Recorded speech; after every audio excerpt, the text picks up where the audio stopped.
Hello students, good afternoon. तो आप सभी का मैं रिया चौरसिया आप सभी का प्रज्ञा स्मार्ट क्लास में बहुत बहुत स्वागत करती हूँ। तो आज हम लोग 9th क्लास की मैथ कुछ ही देर में स्टार्ट करने वाले हैं। तो जैसा कि आज हम लोग देखने वाले हैं, हम लोगों ने कौन सी प्रश्नावली देखिए। इसके पहले जो हमारी क्लास थी उसमें हमने आपको 2.5 प्रश्नावली स्टार्ट करा दी थी।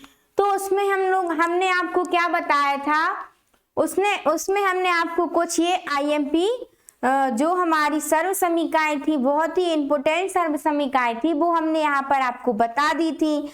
अब हम देखने वाले हैं उसका हमने ये फर्स्ट क्वेश्चन, ये आपको फर्स्ट क्वेश्चन कंप्लीट करा दिया था और कुछ क्वेश्चन हमने आपको होमवर्क में दिए थे, जो भी बहुत इजी क्वेश्चन थे वो आप लोगों ने कर लिए होंगे। तो चलिए अब हम स्टार्ट करने वाले हैं सेकंड क्वेश्चन।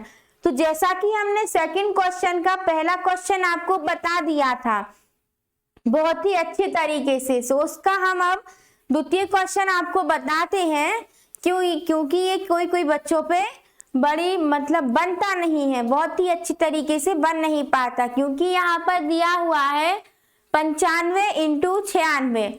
तो कोई स्टूडेंट्स यहाँ पर क्या कर सकते हैं, तो 95 को हम 90 और 5 भी कोई लिख देगा, और कोई लिख देगा यहाँ पर 90 धन 5, ये हो जाएगा 95, और 96 को लिख देगा 90 धन 6, जो कि यहाँ पर क्या हो जाएगा, गलत हो जाएगा। तो यहाँ पर अब हमें क्या लिखना है, तो चलिए अब हम देखते हैं यहाँ पर हमें क्या लिखेंगे। तो जैसा कि अब हम देखेंगे यहाँ पर हमें क्या लिखना है, क्वेश्चन क्या दिया है 95 × 96। तो इसको अब हम सॉल्व करते हैं। 95 × 96, तो यदि आप लोग यहाँ पर 90 धन 5 और 90 धन 6 ये लिखते हो तो ये हो जाएगा गलत। तो यहाँ पर हमें क्या लिखना है, यहाँ पर हम लिख सकते हैं इसको 100 ऋण का 5 और 100 ऋण का 6। क्या हम ऐसा लिख सकते हैं? तो आप लोग बोल दोगे हाँ, क्योंकि 100 में से 5 जाएगा तो आ जाएगा 95, और 100 में से 6 जाएगा तो क्या बचने वाला है हमारा 100 में से 4 जाएगा तो क्या बचने वाला है 96। यहाँ पर ये आ गया। अब हमें यहाँ पर इसको ऐसे लिखना है, ना कि हमें 90 धन 5 और 90 धन क्या 4 90 धन क्या लिख के 6 लिख के हमें इसको नहीं करना है। इसको हमें 100 ऋण 5 और 100 ऋण 4 लेके इसको सॉल्व कर लेना है। तो यहाँ से अब हमने देखा ए का मान निकल के आ गया 5, और बी का मान लिया हमने ऋण का 4, और एक्स का मान है हमारा 100। अब हमें इसमें एक हमने आपको सर्व समीकरण बताई थी। देखिए फर्स्ट क्वेश्चन में हमने सर्व समीकरण क्या लगवाई थी, धन वाली थी हमारी x धन a और x धन b बराबर होता था x² धन a धन b × x धन ab। ये हमने आपको सर्व समीकरण लगवा दी थी, ये धन वाली थी। अब हमारा यहाँ पर क्या आता है ऋण, तो यहाँ पर कौन सी सर्व समीकरण लगेगी बताइए। तो यहाँ पर हम देखेंगे हमें कौन सी सर्व समीकरण लगने वाली है। तो यहाँ पर भी हम वही धन वाली सर्व समीकरण लगा देंगे। तो चलिए अब हम देखते हैं यहाँ पर क्या आ जाएगा, 100 ऋण 5 और 100 ऋण का 4 बराबर में देखिए क्या आता था x का स्क्वायर मतलब 100 का स्क्वायर धन यहाँ पर आता था a धन b। तो यहाँ पर हम लिखेंगे a का मान दिया है ऋण का 5 और b का मान दिया हुआ है ऋण का 4, इंटू में आ जाएगा 100। फिर हम देखेंगे क्या इसके बाद क्या आता था धन a × b, a का मान दिया हुआ है ऋण का 5 और b का मान आ जाएगा ऋण का 4। ये हो गई हमारी सर्व समीकरण। तो यहाँ से अब हम देखेंगे क्या मान निकल के आता है। देखिए ये 900 में से 5 जाएगा बचेगा 95, इंटू 100 में से 4 बच जाएगा बचेगा 96 बराबर 100 का स्क्वायर। हमने आपको बताया था कि 100 का हमें 2 बार गुणा कर देना है। क्या करना है, 100 का हमें 2 बार गुणा कर देना है। तो 1 का 1 में करेंगे तो 1, और यहाँ पर हमें देख लेना है शून्य। 1 2 3 4, 4 शून्य है तो 4 शून्य लगा देंगे। ये हो गया 100 का वर्ग, क्या आ गया 10,000।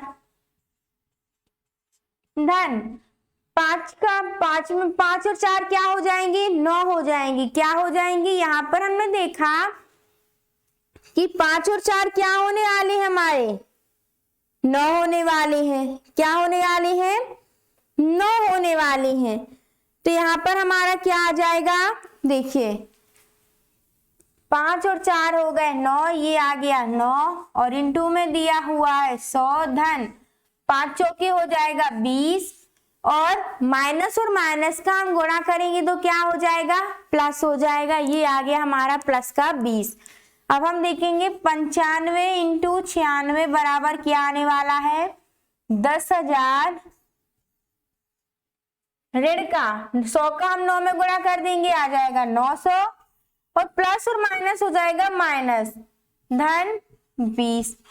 अब आपको जो यहाँ पर घटता है तो उसको आपको घटा देना है, और जो जुड़ता है तो वहां पर आपको जोड़ देना है। तो देखिए यहाँ पर क्या आने वाला है, 10,000 में से हमें सबसे पहले 900 घटा देना है। तो यहाँ पर हम 900 घटा देंगे तो क्या बचने वाला है, 0 0, 10 में से 9 जाएगा, बचेगा 1, यहाँ पर आ जाएंगे 9। ये आ गया हमारा, क्या आ जाएगा, देखिए 91 100 आ गया। अब हमें इसमें 20 जोड़ देना है, तो ये हम यहाँ पर ये माइनस किए थे, अब यहाँ जोड़ देंगे 9 1 2 0, 9120। क्या आ गया यहाँ पर, 9120। ये हो गया हमारा आंसर। क्या निकल के आ गया, यहाँ पर हम लिख देंगे 9120। ये हमें इस क्वेश्चन में गुणनफल ज्ञात करना था, तो यहाँ पर हमने गुणनफल ज्ञात कर लिया। क्या कर लिया, गुणनफल ज्ञात कर लिया। तो इसी तरह देखिए हमने सेकंड प्रश्न क्या करा दिया, आपको सॉल्व करा दिया। देखिए इतनी सरल और आसान तरीके से आपको ये क्वेश्चन सॉल्व कर लेना है। तो देखिए यहाँ पर हमारा सेकंड क्वेश्चन कंप्लीट हुआ। अब हम आप लोगों को ये थर्ड क्वेश्चन होमवर्क में करना है। देखिए ये होमवर्क में आप कैसे करोगे, यहाँ पर दिया है 104 और 96। क्या दिया है, 104 और इंटू 96, तो इसे आप लिख लोगे 100 धन 4। 96 को लिख लोगे 100 माइनस 4। तो फिर इसके बाद आप लोगों को ये a और b का मान निकल आएगा। 100 का x का मान तो हो जाएगा 100, और a और b का मान, a का मान हो जाएगा एक बार प्लस का 4, और b का मान हो जाएगा ऋण का 4। तो इसी तरह जैसा हमने आपको सेकंड क्वेश्चन कराया है वैसे ही आपको सर्व समीकरण लगा के ये थर्ड क्वेश्चन होमवर्क में कर लेना है। तो चलिए अब हम अपना अगला क्वेश्चन स्टार्ट करते हैं। तो अब हम देखने वाले हैं तीसरा क्वेश्चन। तो तीसरा प्रश्न क्या दिया है, देखिए तीसरा प्रश्न दिया है, उपयुक्त सर्व समीकरणों का प्रयोग करके निम्नलिखित के गुणनखंड ज्ञात कीजिए। क्या ज्ञात करना है इसमें हमें, तो हम लोग बोलेंगे इसमें हमें गुणनखंड ज्ञात करना है। तो देखिए अब हम गुणनखंड ज्ञात कैसे करते हैं।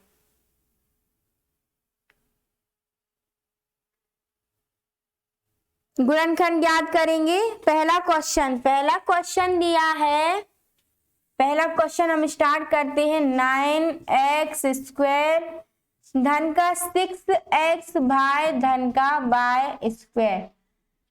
तो यहाँ पर हम लोग देखेंगे, हम लोगों ने एक सर्व समीकरण थी हमारी, क्या थी, तो देखिए यहाँ पर हमारी सर्व समीकरण कौन सी लगने वाली है। यहाँ पर देखा हमने, देखिए a² धन 2ab धन b²। ये हमारी यहाँ पर a धन b का क्या होता है, होल स्क्वायर। ये वाली हमारी यहाँ पर सर्व समीकरण लग गई। यहाँ पर हमने देखा, देखिए a का स्क्वायर मतलब 9x², 2ab यहाँ से निकल के आ गया 6x बाय धन y का स्क्वायर। अब हम देखते हैं कि इसके बाद जैसे देखिए यहाँ पर हमारा क्या बनता है, तो देखिए 9x स्क्वायर, तो इसको हम लिख सकते हैं कुछ, तो आप लोग बोलोगे देखिए इसको हम क्या लिख सकते हैं। तो यहाँ पर देखिए यहाँ पर हम लिखने वाले हैं 9x स्क्वायर, तो 9x को हम क्या लिख सकते हैं,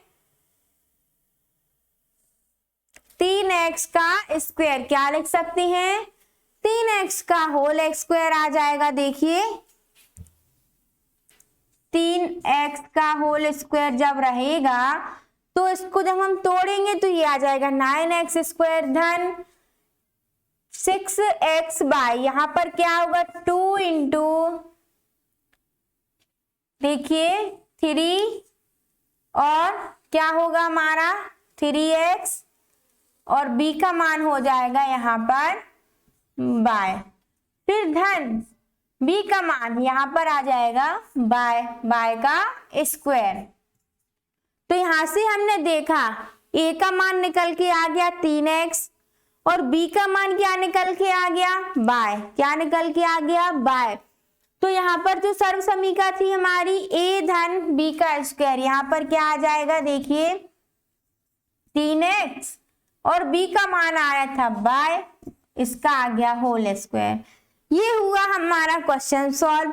इतने सरल तरीके से हमें इसको सॉल्व करना है। देखिए यहाँ पर हमें एक जो दिया हुआ है, क्या दिया है, एक समीकरण दिया है, क्या दिया है, यहाँ पर हमें एक समीकरण दिया हुआ है, तो उसमें हमें सर्व समीकरण लगानी है। तो इसलिए हमने आपको बताया था कि सर्व समीकरण आपको बहुत ही अच्छी तरीके से याद कर लेना है, क्योंकि हमें क्वेश्चन देखते ही पता चल जाना चाहिए कि यहाँ पर हमारी कौन सी सर्व समीकरण लगने वाली है।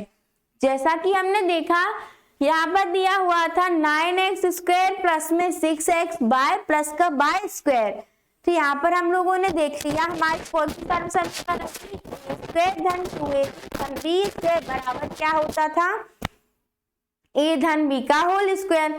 तो यहाँ पर हमने ये देखा कि ये वाला पद तो हमें दिया हुआ है, क्या दिया है देखिए ये पद हमें दिया हुआ है, तो उसके बाद हमें ये वाला ज्ञात कर लेना है।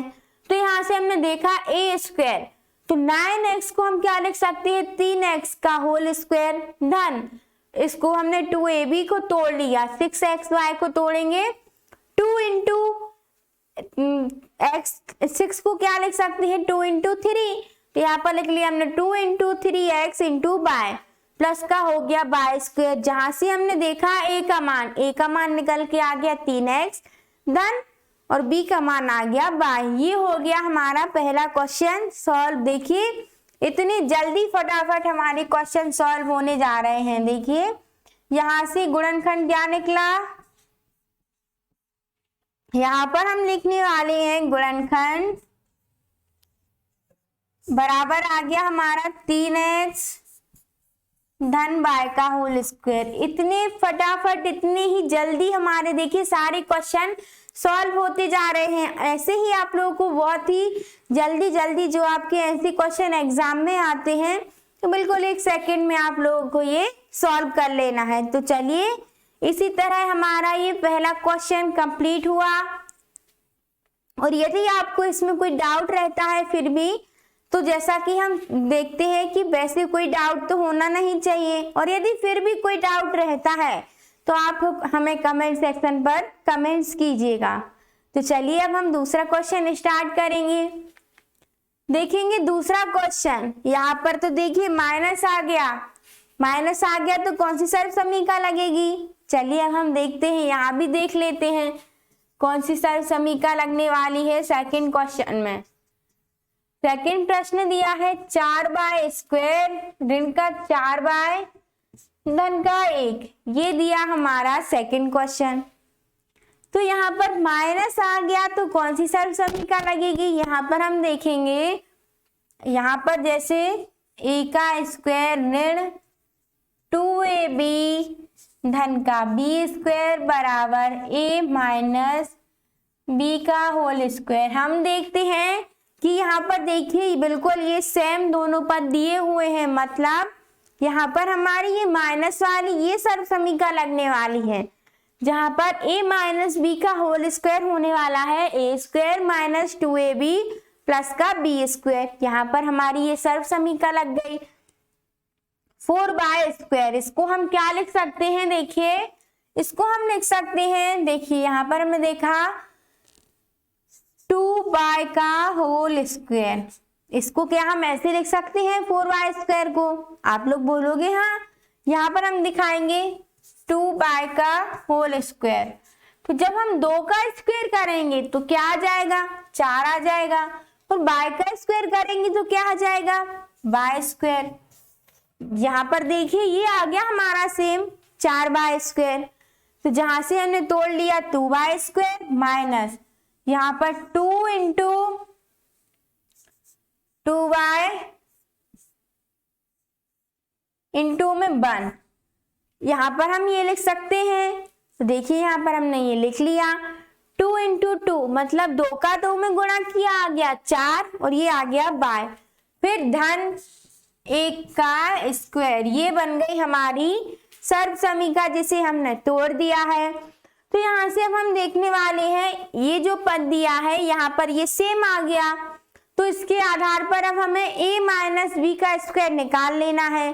तो a का मान देखा हमने 2y, देखिए यहाँ पर 2y देखा, और b का मान क्या देख लिया 1 का स्क्वायर, ये हो गया ऋण 1। यहाँ से ये आ गया हमारा आंसर। इतने जल्दी देखिए हमारा ये आंसर निकल के आ गया, जिससे हमें गुणनफल क्या निकला,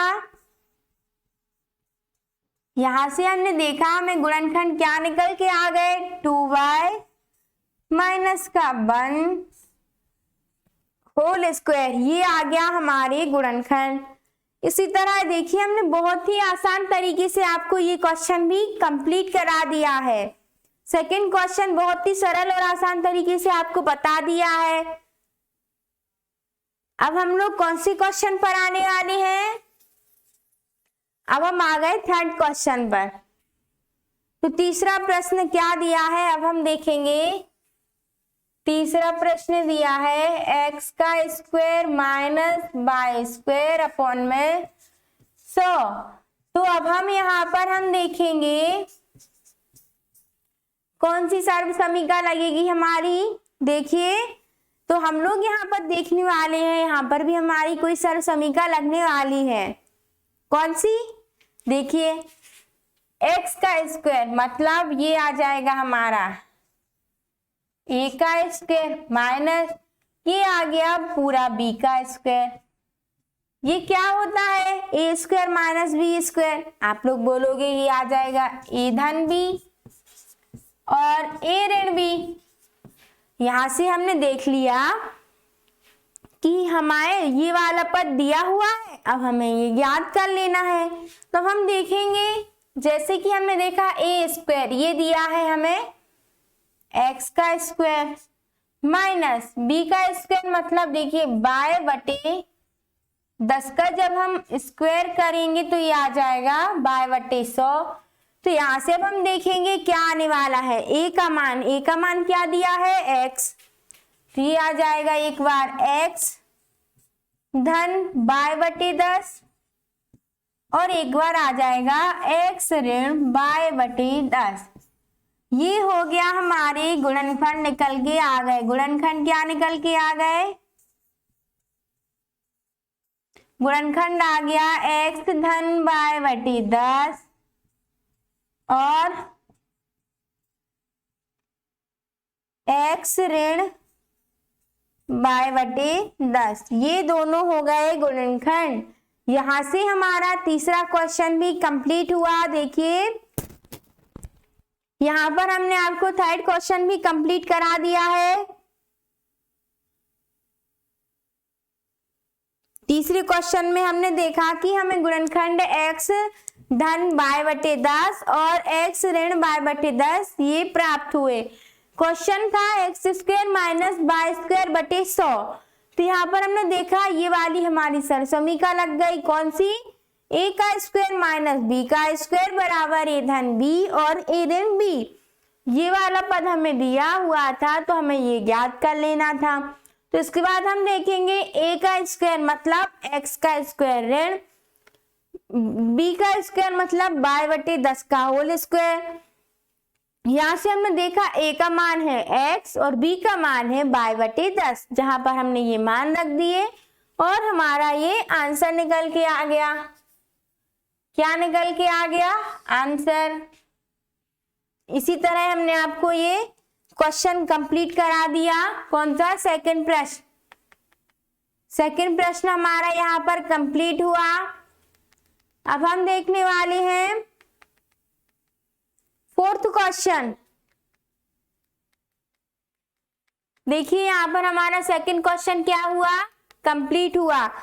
तो इसी तरह हमने आपको पहला और दूसरा जो हमारा फर्स्ट क्वेश्चन था इसके पहले हमने देखा था। देखिए सेकंड क्वेश्चन में हमने गुणनफलों के मान ज्ञात करना था तो हमने यहाँ से मान ज्ञात कर लिए थे। फिर उसके बाद हमने देखा था थर्ड प्रश्न। थर्ड प्रश्न में हमें क्या करना था? गुणनफल ज्ञात करना था सर्वसम्मिकाओं का प्रयोग करके। तो हमने गुणनफल ज्ञात कर लिए।